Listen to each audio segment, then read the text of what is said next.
जिन मंदिरों में आप अपनी मेहनत की कमाई लुटा रहे थे, आज कोरोना जैसी महामारी के वक्त तो मंदिरों ने अपने दरवाजे बंद कर लिए हैं। मंदिरों में बैठे ब्राह्मण मंदिरों के खजाने पर कुंडली मारकर बैठे हैं। देश में इतनी बड़ी आपदा आई है, करोड़ों लोग घरों में कैद है। देश में मेडिकल उपकरण की भारी कमी है। देश आर्थिक तंगी से गुजर रहा है, लेकिन देश के मंदिरों ने एक पैसा भी दान नहीं किया। इन मंदिरों में बैठे ब्राह्मणवादी अरबों खरबों के चढ़ावे पर आसन लगाए बैठे हैं। ट्विटर पर हैशटैग मंदिर में दान देना बंद करो ट्रेंड चल रहा है।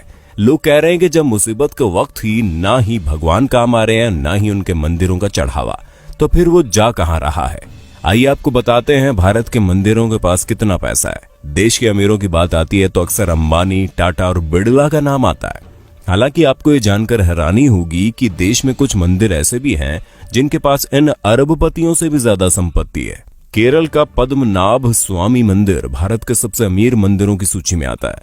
यहाँ हर साल करीब 500 करोड़ रुपए का चढ़ावा आता है। 2016 में इस मंदिर की टोटल वेल्थ $22.3 बिलियन यानी कि करीब 1.47 लाख करोड़ रुपए आंकी गई। आंध्र प्रदेश के तिरुपति बालाजी मंदिर की टोटल वेल्थ 52,000 करोड़ रुपए है। मंदिर हर साल करीब 600 करोड़ रुपए की कमाई करता है। शिरडी साईं बाबा का टेम्पल देश के सबसे फेमस मंदिरों में से एक है। साल 2018-19 में लोगों ने यहाँ 679 करोड़ रुपए दान कर दिए। शिरडी मंदिर की कुल संपत्ति 2200 करोड़ से ज्यादा है। जम्मू के वैष्णो देवी मंदिर में सालाना 500 करोड़ से ज्यादा डोनेशन आता है। मंदिर के पास 1200 किलो से ज्यादा तो सोना ही है। वहीं मुंबई के सिद्धिविनायक मंदिर की सालाना कमाई 125 करोड़ से ज्यादा है। भारत में कुल 6,38,000 गांव है, 5,000 कस्बे और 400 बड़े शहर है। अमूमन हर गांव में मंदिर होता है। शहरों में तो देवी देवताओं के अलग अलग मंदिर होते हैं। इस हिसाब से भारत में 6 लाख से ज्यादा मंदिर है। सोचिए इस देश की कितनी बड़ी संपत्ति पर सिर्फ और सिर्फ ब्राह्मणों का कब्जा है। पुरी के जगन्नाथ मंदिर, वाराणसी के काशी विश्वनाथ मंदिर, गुजरात के सोमनाथ मंदिर और मदुरई के मीनाक्षी मंदिर जैसे धार्मिक स्थलों पर खजाने भरे पड़े हैं, लेकिन मंदिरों में बैठे पंडित देश की भलाई के लिए एक पैसा तक दान नहीं करते। भगवान के नाम पर आपकी जेब खाली की जाती है और फिर ये लोग उसे हजम कर जाते हैं।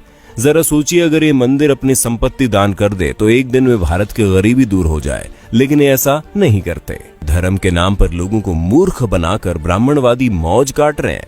इसलिए अगली बार जब आप अपने बटुए से कोई नोट निकालें तो सोचिएगा जरूर कि आपके खून पसीने की कमाई पर कौन ऐश कर रहा है।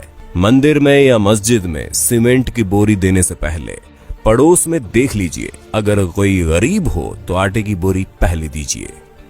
दान करना गलत नहीं है, लेकिन सोचने वाली बात है कि आखिर मंदिर में किए गए दान से किसका भला होता है। मंदिरों में दान करने वालों की मानसिकता क्या होती है। अपने देश में इतनी ज्यादा गरीबी है कि उनकी चिंता किसी को नहीं है। कई किसान भूख से मर जाते हैं, पर उनकी मदद करने के लिए कोई आगे नहीं आता। लेकिन मंदिरों में लाखों नहीं बल्कि करोड़ का गुप्त दान दिया जाता है। आखिर इस दान से हासिल क्या होता है, किसको मिलता है इसका लाभ। हम एक बात साफ कर दें, हम कोई नास्तिक नहीं है। भगवान ने हमारी भी उतनी आस्था जितनी होनी चाहिए। लेकिन सोचने वाली बात यह है कि आस्था जताने के लिए मंदिरों में दान करना जरूरी है। अगर नहीं तो फिर जो लोग मंदिरों में बेतहाशा दान करते हैं उनके पीछे की मानसिकता क्या है। क्या उनको भगवान से किसी बात का डर रहता है?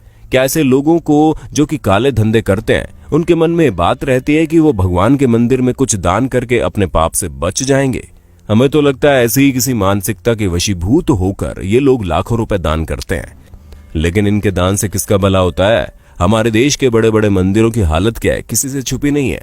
लाखों दान करने वालों के साथ वीआईपी और वीवीआईपी के लिए तो इन मंदिरों के द्वार मिनटों में खुल जाते हैं। इनको भगवान के दर्शन भी इनके मन मुताबिक समय पर हो जाते हैं। लेकिन आम आदमी को घंटों लाइन में लगे रहने के बाद भी कई बार भगवान के दर्शन नहीं होते। कभी कभी लगता है कि भगवान भी अमीरों के हो गए हैं, खासकर बड़े मंदिरों में विराजने वाले भगवान। शिरडी के साईं बाबा के दरबार के बारे में कहा जाता है कि वहां पर सभी को समान रूप से देखा जाता है। लेकिन हमारे एक मित्र ने बताया कि जब वो शिरडी गए थे तो वीआईपी पास से गए थे और उनको दर्शन करने में कम समय लगा। यानी वहां भी बड़े छोटे का भेद है। संभवतः अपने देश में ऐसा कोई मंदिर है ही नहीं जहां पर छोटे बड़े का भेद ना हो। किसी वीआईपी या फिर अमीर को हमेशा लाइन में लगने से परहेज रहता है। वे भला किसी गरीब के साथ लाइन में खड़े कैसे हो सकते हैं? लाखों का दान करने वालों को क्या अपने देश की गरीबी नजर नहीं आती?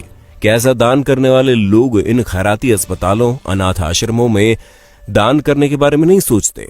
जिन आश्रमों में ऐसे बच्चों को रखा जाता है, जिन बच्चों में संभवतः ऐसे बच्चे भी शामिल हैं जो किसी अमीर की अय्याशी की निशानी के तौर पर किसी बिन ब्याही माँ की कोख से पैदा होते हैं, क्या लाखों दान करने वालों को अपने देश के किसानों की भूख से वो मौतें नजर नहीं आती?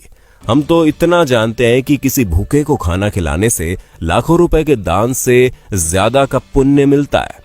किसी असहाय और गरीब की मदद करने से उनके दिल से जो दुआ निकलती है वो दुआ बहुत काम की होती है। हम मंदिरों में दान करने के खिलाफ कतई नहीं है, लेकिन किसी भी मंदिर में दान उतना ही करना चाहिए जितने से उस मंदिर में होने वाले किसी काम की मदद हो जाए। जो मंदिर पहले से ही पूरी तरह से साधन संपन्न हैं, उन मंदिरों में दान देने का क्या फायदा? दोस्तों, अगर आपको ये वीडियो अच्छी लगी तो हमारे चैनल को सब्सक्राइब करना ना भूलें, अपने दोस्तों के साथ वीडियो को शेयर कर दें। धन्यवाद।